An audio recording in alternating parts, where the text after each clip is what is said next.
गांव की पहली सुबह हमेशा अलग होती है। यहाँ नींद अलार्म की कठोर आवाज से नहीं टूटती, बल्कि मिट्टी की सौंधी खुशबू से धीरे धीरे खुलती है, जैसे कोई पुरानी याद इंसान को बिना झकझोरे जगा दे। दूर कहीं मुर्गे की बांग गूंजती है, आंगन में पीपल के पत्ते आपस में फुसफुसाते हैं और हवा में एक ऐसी ठंडक होती है जो शरीर से ज्यादा मन को छूती है। अद्वैत आज उसी सुबह से जागा था, एक ऐसी सुबह जिससे वो बरसों से बचता आया था। आंख खुलते ही उसे लगा जैसे समय ने उसे पकड़कर पीछे खींच लिया हो। खिड़की से बाहर देखते ही उसका दिल भारी हो गया। सामने वही कच्चा आंगन था, जिसकी दरारों में बचपन की हंसी अब भी फंसी हुई थी। वही टूटा हुआ हैंडपंप, जिसके नीचे खड़े होकर वो कभी पानी की धार में उंगलियां डुबोकर खेला करता था। और दीवार के सहारे टिकी हुई वही पुरानी साइकिल, जंग लगी, थकी हुई, लेकिन अब भी खड़ी, जिस पर उसके पिता हरिहर रोज सुबह खेतों तक जाया करते थे।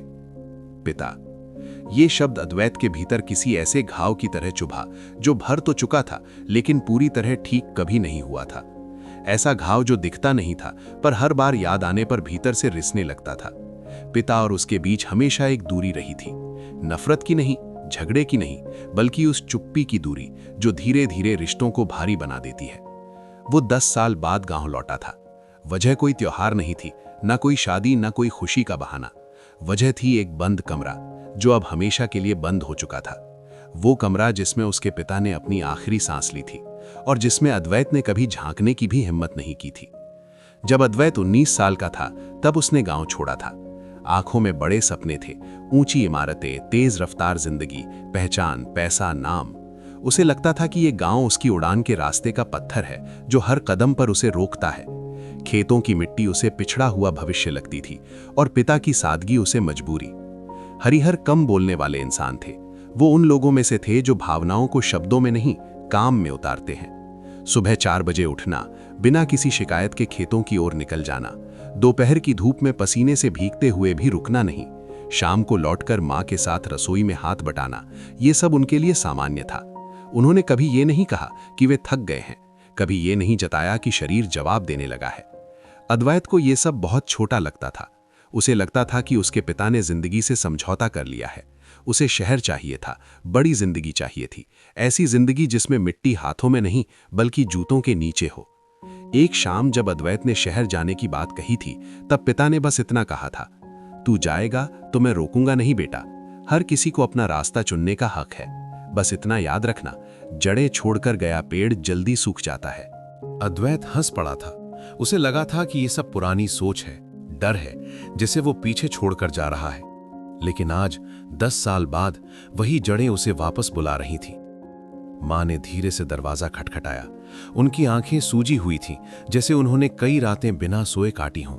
लेकिन आवाज में वही अपनापन था, वही स्नेह जो मां होने के साथ अपने आप आ जाता है। नहा ले, उन्होंने कहा, आज तेरे बाबू का कमरा साफ करना है। अद्वैत का दिल जोर से धड़क उठा।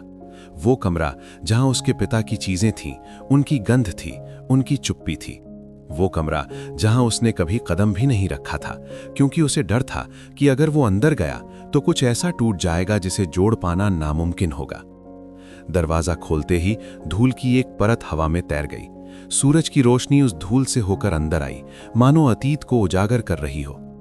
कमरे में वही पुरानी लकड़ी की अलमारी थी, जिसके कोनों पर समय ने निशान छोड़ दिए थे। एक टूटी हुई कुर्सी और दीवार पर टंगा हुआ कैलेंडर, 10 साल पुराना, उसी महीने पर रुका हुआ, जैसे समय ने वहीं सांस रोक ली हो।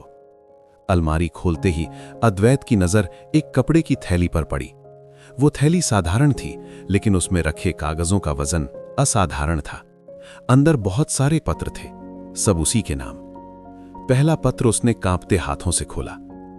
अद्वैत, आज खेत में पहली बार अकेले काम किया। तेरी जगह बहुत खाली लगती है। मां को मत बताना, उसे चिंता होगी। अद्वैत की आंखें भर आईं। ये पत्र उसने कभी नहीं पाया था। शायद पिता ने कभी भेजा ही नहीं, या शायद भेजकर भी वापस रख लिया। दूसरा पत्र पढ़ते हुए उसका गला भर आया। आज तू सपने में आया। शहर में खुश है ना? अगर कभी लौटने का मन करे तो खेत आज भी तेरा इंतजार कर रहे हैं। पत्रों की तारीखें बदलती रहीं, साल बदलते गए, मौसम बदलते गए, लेकिन शब्द वही रहे, कम, सधे हुए, पर भीतर से टूटे हुए प्यार से भरे। एक पत्र में स्याही फैली हुई थी, जैसे लिखते वक्त हाथ कांप गया हो। आज डॉक्टर ने कहा है कि ज्यादा मेहनत नहीं करनी चाहिए, पर खेत से किससे कहूं, फसल तो इंतजार नहीं करती। अद्वैत को अचानक सांस लेना मुश्किल लगने लगा। उसे याद आया कि शहर में उसने पिता के कितने ही फोन अनदेखे किए थे। मीटिंग में हूं, बाद में बात करता हूं, कहते कहते उसने उस बात को हमेशा के लिए खो दिया था। आखिरी पत्र सबसे छोटा था, लेकिन सबसे भारी। अगर तू ये पढ़ रहा है तो शायद मैं नहीं हूं। गुस्सा मत करना खुद से। मैंने हमेशा तुझ पर भरोसा किया। उस पल अद्वैत पहली बार जोर जोर से रोया, बिना आवाज दबाए, बिना किसी डर के।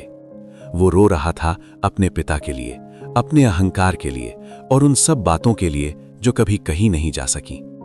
शाम को वो खेतों की ओर चला गया। सूरज ढल रहा था, मिट्टी ठंडी थी।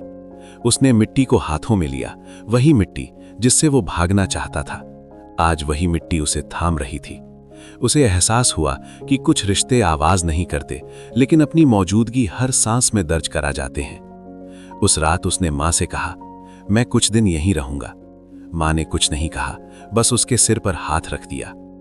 अद्वैत अब जानता था कि वो पूरी तरह लौट नहीं सकता, लेकिन पूरी तरह जा भी नहीं सकता। कुछ जगहें, कुछ लोग और कुछ खुशबुएं इंसान को हमेशा के लिए बांध लेती हैं। और पिता, वो अब पत्रों में नहीं, मिट्टी में बोलते थे। हर सुबह जब सूरज उगता है, अद्वैत को लगता है कि कहीं ना कहीं उसके कंधे पर वही खामोश हाथ है। यही है यादों का सफर, जहां पछतावा भी प्रेम बन जाता है।